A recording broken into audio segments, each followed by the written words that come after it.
How are you guys doing today? Is it on? Oh, it's off.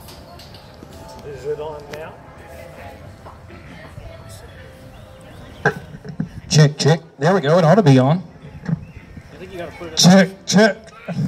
There you go. All right. Blew your eardrums. I have 3 poems here to read to you guys. The first 2 were written when I was in college. And they're kind of have a Western theme to them. A wild Mustang's winter. An icy winter gale whisks through my wildly tangled mane. Virgin snow crystals settle unsparingly on my partially bare back. My hooves are cracked, permitting the snow to pack in as I trot.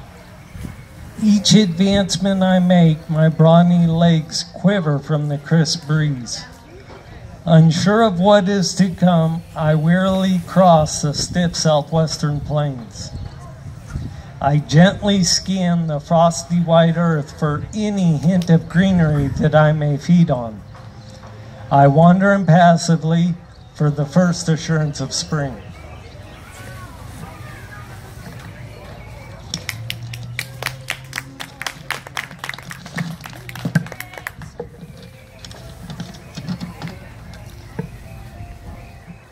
I was born in California in 1974, and this next poem is called A Cowboy at Heart. He was born 100 years too late in a time he could not understand. Yet at night, if he tries to concentrate, he can bring himself into the heartland. "Whoa, Pink," said he in a gravelly voice. "Them ornery doggies ain't going too far." The paint bucked and gave the cowboy no choice, so with his spurs he gave him a jar. He'd been pushing them longhorns 2 months past toward Montana to a rancher he knew, but being alone he couldn't move fast, and in the sky not one trace of blue. With 50 long-eared doggies in front, and the wind blowing clean in his face, the smell of wet hides and dung was blunt. Here the cowboy didn't feel out of place. Now the clouds were becoming a gloomy mass as they lowered down through the trees, and as they got closer to crossing the pass, the cold crisp rain started to freeze. On the highland meadow he set up camp, so the cattle would have plenty to eat, and even though the soft ground was damp, he was able to build a fire for heat. He lay back close to the fire's edge, and like a child drifted quickly to sleep. He dreamt of riding on a moonlit ledge, hearing only the jingle of spurs on his feet. He awoke from his dreams, as he often did, took his harmonica and softly played a few sad songs about Billy the Kid and a few songs of his pretty fair maid. Closing his eyes, he saw the love of his life, a Mexican woman with a warm, loving heart. He swore when he returned he'd make her his wife, and together would make a wonderful start. The cowboy then rose and packed all his gear and strapped it to the side of the saddle. He knew that the end of the long trip was near, so he started eagerly driving the cattle. He saw the ranch house in less than a day. While driving the doggies, he hadn't said a word, but deep in his heart, he started to pray.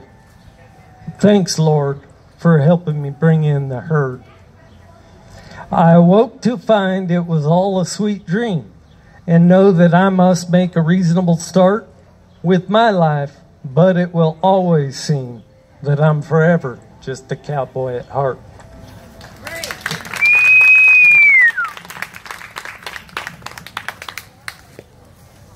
This last one is untitled, and it's not a Western, so.